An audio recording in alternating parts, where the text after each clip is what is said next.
Bom dia, amados irmãos. Hoje vamos pensar um pouquinho sobre o tema vida devocional em tempos de confinamento. Vivemos um momento muito especial em nossas vidas, diferente dos muitos anos que vivemos até então. Sob a turbulência mundial causada pela pandemia do coronavírus, estamos confinados em nossos lares para evitar o contágio do vírus. Nesta situação, nunca tivemos tanto tempo disponível e foi tão necessário administrar nossa agenda diária de maneira criativa e disciplinada. Dentro dessa ideia de agenda diária, temos reservado tempo para a nossa vida devocional? Talvez você esteja perguntando, o que é uma vida devocional? Vida devocional é o nosso tempo a sós com Deus, buscando ter comunhão com Ele. Vida devocional, ela deve acontecer durante todo o nosso ser, durante toda a nossa existência, a partir do momento em que nós recebemos a Jesus como nosso Salvador. Recebemos a Deus Pai, recebemos o Espírito Santo, e quando eles passaram a habitar em nós passamos a necessitar de a cada dia ter um relacionamento de intimidade com eles. O profeta Oséias, no capítulo 6, versículo 3, ele nos ensinou assim: conheçamos e prossigamos a conhecer ao Senhor. Vida devocional inclui leitura da palavra de Deus, inclui a oração, inclui a meditação, inclui o cântico de adoração. Nós vivemos uma época em que nós recebemos diariamente dezenas de lives, temos livros de meditação, temos pastores que gravam vídeos, temos pastores que gravam mensagens em áudio, e nós as recebemos e, na maioria das vezes, não ouvimos, ou não lemos, ou não demonstramos atenção dessas formas como Deus tem utilizado, que Deus tem utilizado para transmitir a sua vontade para as nossas vidas. O apóstolo Paulo, escrevendo a sua carta aos Gálatas, no capítulo 2, versículo 20, ele disse assim: fui crucificado com Cristo, assim, já não sou eu quem vive, mas Cristo vive em mim. Portanto, vivo neste corpo terreno, pela fé no Filho de Deus, que me amou e se entregou por mim. Ora, a Bíblia é repleta de exemplos de crentes que diariamente, na maioria das vezes, pela manhã, mantinham sua devoção com Deus, através das orações e leituras bíblicas. No livro de Jó, no capítulo 1, versículo 5, temos o exemplo de um pai que diariamente buscava ao Senhor para oferecer sacrifícios por si e pelos seus filhos. O texto diz assim: quando terminava uma rodada de banquetes, Jó se levantava de madrugada e oferecia sacrifícios em favor de cada um dos seus filhos, para purificá-los. Jó sempre fazia isso, porque pensava que um dos filhos poderia ter pecado ofendendo a Deus em seu pensamento. Também temos o exemplo dos pais de Samuel, que buscavam fazer a devocional matinal, conforme 1 Samuel 1,19, que diz assim: na manhã seguinte, Eucana e sua família se levantaram cedo e adoraram ao Senhor. O Senhor aí voltaram para casa, em Ramá. Eucana teve relações com sua esposa Ana e o Senhor respondeu à oração dela. O rei Davi também é um exemplo de devoção através da adoração, conforme o Salmo 57,8, que declara assim: acorde, meu coração, minha harpa e minha lira acordem, quero acordar ao nascer do sol e cantar uma linda canção. Jesus também nos deixou um exemplo maravilhoso de devoção diária, como podemos observar no relato de Marcos, no capítulo 1, versículo 35, que diz: de manhã bem cedo, quando ainda estava escuro, Jesus se levantou da cidade, foi para um lugar deserto e ali permaneceu orando. Não raras vezes, ao fazer visitas pastorais, esqueci propositalmente a Bíblia em casa. Ao chegar no lar, após uma conversa informal, solicitei Bíblias emprestadas. Por vezes, as Bíblias que recebi estavam repletas de anotações, páginas amassadas, capas em decomposição, demonstrando que o livro foi lido por aqueles que o possuíam.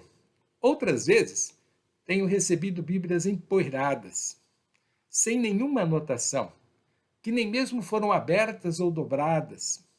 Bíblias que estão apenas fazendo parte da paisagem da sala ou guardadas em alguma gaveta na casa sem nenhuma utilização. Infelizmente, não tem havido espaço na agenda diária da igreja para buscar o crescimento espiritual e a maturidade. As palavras do apóstolo Paulo em sua primeira carta aos Coríntios, 3, versículos 1 e 2, onde os crentes de Corinto eram comparados com bebês espirituais, é bastante atual para os dias que estamos vivendo. O apóstolo diz assim: irmãos, não vos pude falar como pessoas espirituais, mas como pessoas carnais, como a crianças em Cristo. O que vos dei para beber foi leite, e não alimento sólido, pois não podias recebê-lo, nem ainda agora podeis. É natural que um crente recém-convertido receba o leite espiritual, ou seja, comece conhecendo os rudimentos da vida cristã. Mas, com o passar do tempo, pela devoção pessoal, através da leitura da Bíblia, através da oração, através da meditação, através da participação na escola bíblica dominical, naturalmente, ele deve alcançar a maturidade espiritual, tendo vitalidade para enfrentar os conflitos da vida, enfrentar as doenças que advêm, enfrentar os desafios e vencer com Cristo as circunstâncias da vida. Se não houver o desejo de buscar intensamente a presença de Deus e dele se revestir pelo Espírito Santo de unção, de graça, a tendência será continuar um bebê espiritual, se contentando apenas com leite. Sempre ouvimos crentes dizerem que sentem muita dificuldade para manifestar em seu viver diário os frutos do Espírito, descrito por Paulo, lá em Gálatas 5:23, que diz assim: mas o fruto do Espírito é o amor, o gozo, a paz, a longanimidade, a benignidade, a bondade, a fidelidade, a mansidão, o domínio próprio. Contra estas coisas não há lei. Esta dificuldade em ter atitudes que construam relacionamentos felizes e abençoados é o reflexo da falta de devoção pessoal. Isto nos faz recordar que, até a vinda de Jesus, apenas o sacerdote israelita, uma vez por ano, tinha acesso à presença de Deus lá no Santo dos Santos, no Templo de Jerusalém.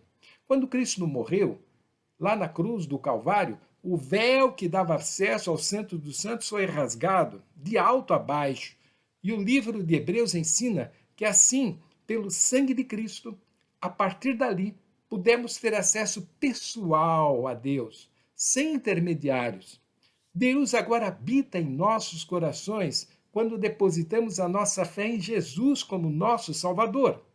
Infelizmente, neste tempo de pós-modernidade, temos visto um retrocesso espiritual, pois o lugar do encontro com Deus tem sido apenas o templo. Durante os cultos, a leitura bíblica tornou-se apenas congregacional, a oração apenas acompanhada pelo amém e as adorações apenas intermediadas pela banda que conduz os louvores, sem falar que a voz de Deus é ouvida apenas através dos pregadores. Sem minimizar ou desvalorizar o culto cristão, pois tenho amado os cultos e dele participados desde a minha infância. E eles são maravilhosos, são necessários. O que me preocupa, de fato, é a falta de devoção pessoal que tem sido deixada em segundo plano na vida cristã, sem resultando numa geração de crentes que depende de intermediários, por não buscarem uma relação pessoal e íntima com Deus no dia a dia de suas vidas. Devoção pessoal ou momentos diários a sós com Deus está intimamente ligada à disciplina pessoal. Quando a gente fala em disciplina, o que vem a ser disciplina? Eu procurei alguns artigos na internet e encontrei um de Marcos Marques, sócio do Instituto Brasileiro de Coaching, que recebeu o prêmio Jovem Empreendedor em 2016. Em seu artigo, a importância da disciplina em sua vida pessoal e profissional, publicado em 2017, ele declarou assim: a disciplina é uma das habilidades mais importantes e úteis que todos devem possuir.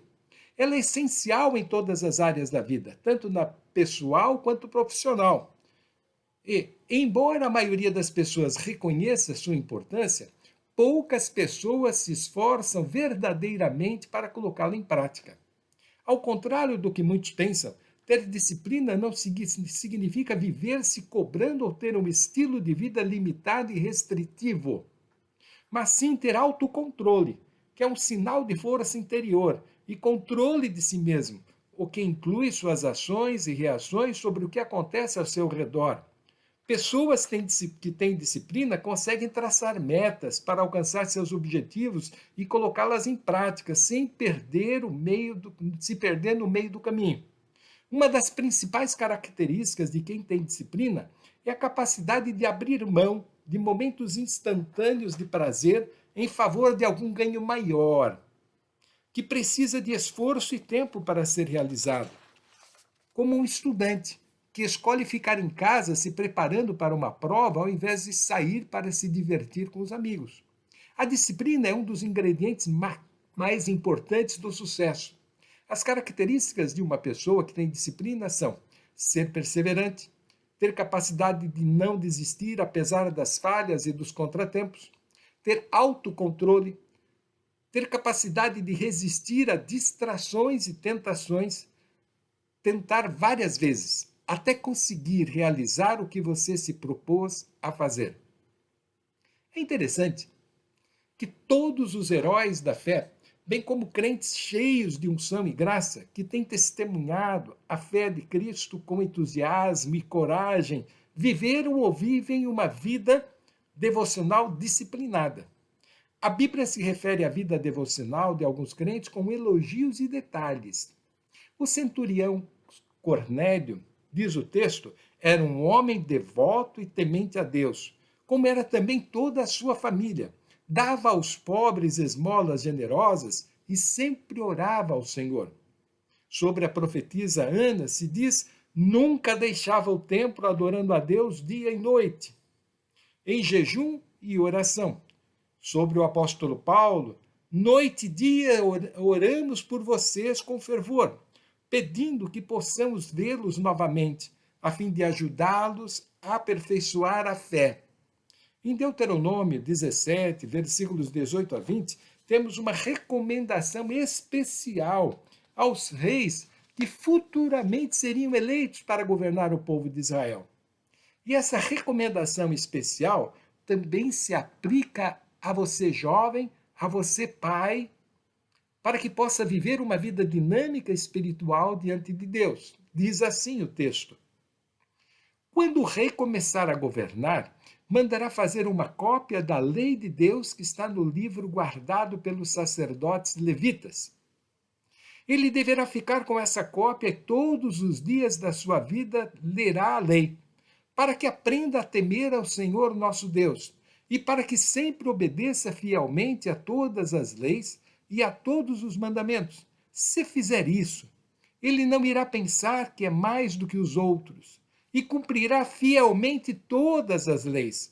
Assim, reinará muitos anos e os seus descendentes serão reis em Israel por muito tempo.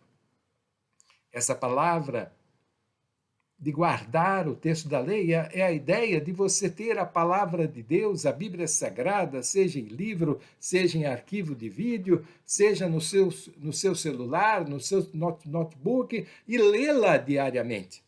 Como é que nós, avós, pais e filhos, poderemos manter a esperança se não vivermos pessoalmente a nossa devoção espiritual, tendo intimidade com Deus e os seus ensinos?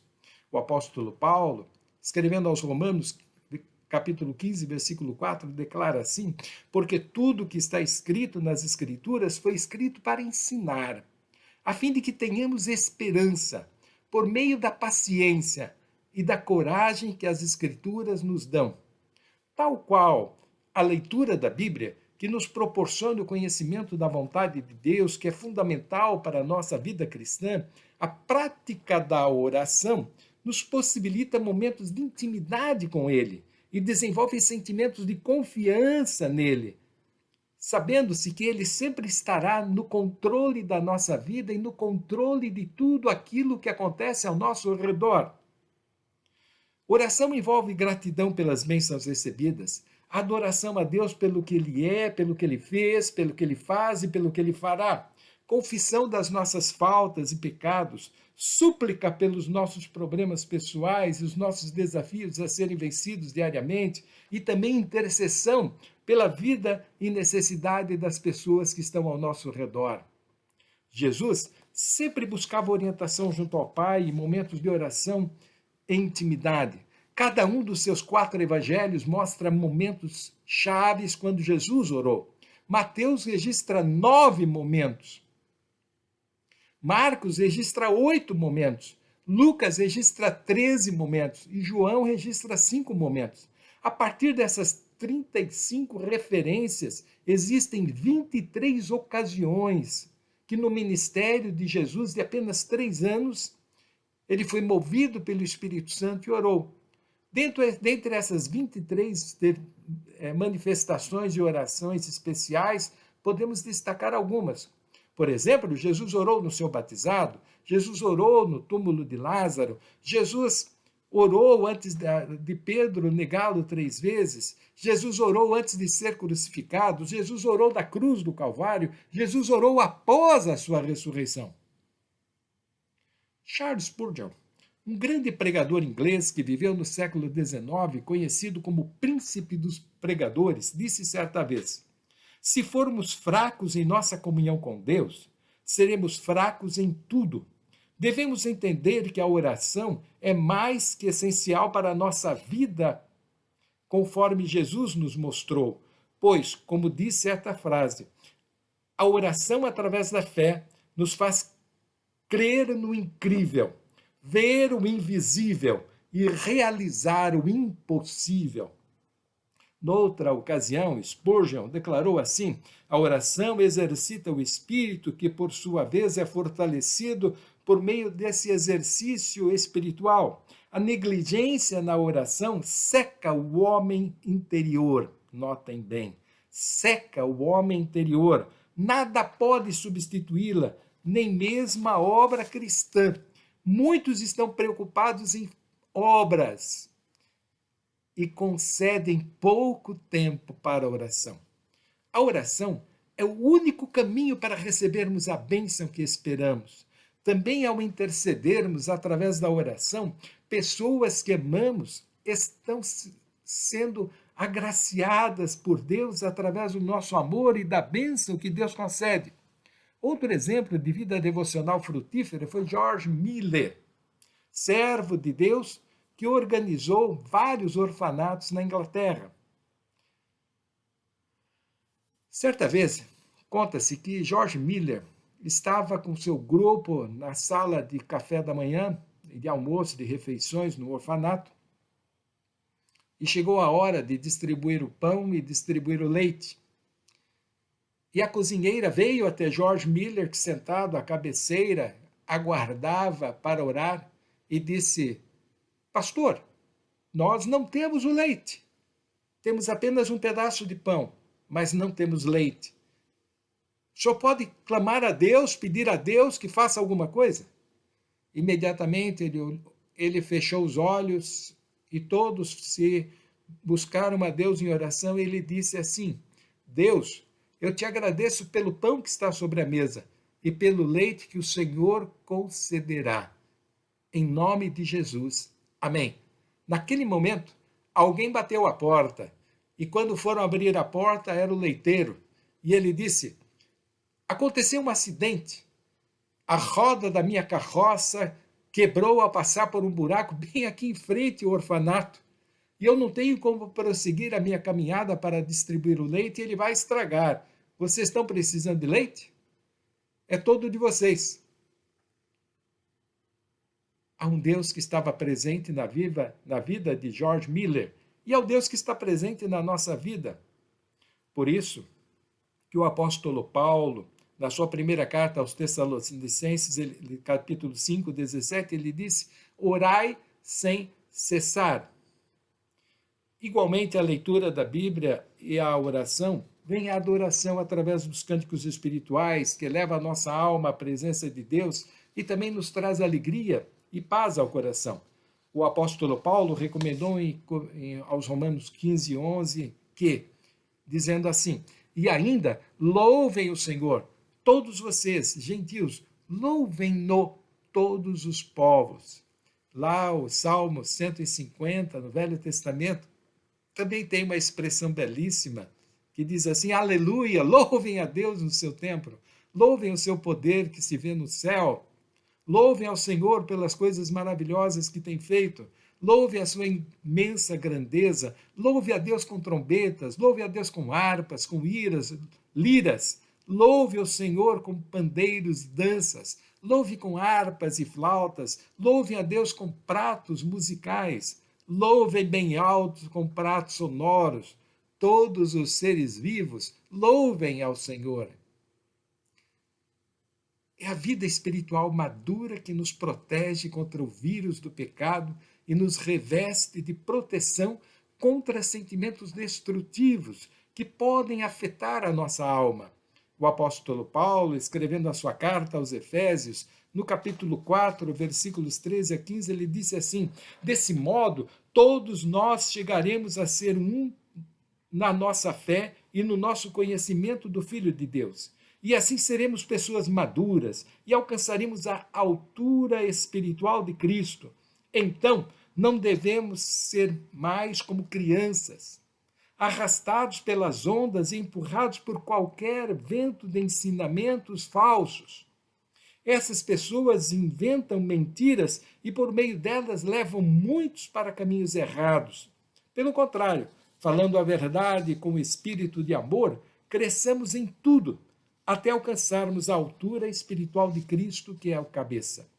Concluindo, Jesus, mostrando a necessidade da nossa devoção pessoal, declarou: se vocês permanecerem firmes nas minhas palavras, verdadeiramente serão meus discípulos e conhecerão a verdade, e a verdade os libertará. Se vocês permanecerem em mim e as minhas palavras permanecerem em vocês, pedirão tudo o que quiserem e lhes será concedido. O escritor do livro aos Hebreus, no capítulo 4, versículo 16, declara assim: cheguemos, pois, com confiança ao trono da graça, para que possamos alcançar misericórdia e achar graça, a fim de sermos ajudados em tempo oportuno. O pastor e teólogo Wayne Cordeiro, em seu livro Mentores segundo o Coração de Deus, fez a seguinte afirmação: quando você deixa de fazer seus devocionais um dia, você percebe. Quando você deixa de fazê-las por 2 dias, sua família percebe. E quando deixa de fazê-las por 3 dias, o mundo inteiro percebe. Antes de concluirmos, desejo deixar algumas sugestões para você praticar uma vida devocional diária. Escolha um momento do dia, que pode variar dia a dia. Desligue seu celular, a televisão, o micro, o rádio. Pare para ter um momento de paz e estar a sós com Deus. Dedique alguns minutos, comece com 5 minutos. Leia um trecho da palavra, medite nele, veja a sua aplicação para a sua vida. Ouça um louvor ou cante um louvor de adoração. Se você tiver um livro devocional, leia. Procure buscar a presença de Deus na sua intimidade com Ele, conversar com Ele, abra o seu coração e perceberá que você se sentirá mais feliz, mais tranquilo, mais leve. Sua alma se sentirá mais segura, haverá paz no seu coração, porque você estará deixando sobre o Senhor as suas ansiedades. Concluindo esse estudo, comece hoje mesmo. Tenha um momento a sós com Deus. Aproveite esse tempo que estamos vivendo e em todos os tempos da sua vida, não deixe de buscar a presença de Deus a cada dia, para que no final de semana, quando você estiver na igreja, você apenas se una a ela na adoração, na gratidão, na alegria de glorificar a Deus por tudo quanto Ele já fez, pelo que Ele está fazendo na sua vida e pelo muito que Ele ainda fará. Com certeza, você perceberá que a sua intimidade com a palavra, a sua intimidade com a oração, a sua intimidade com a adoração encherá sua alma de alegria e de paz. Que Deus te abençoe, te dê a paz. Até o próximo estudo. Amém.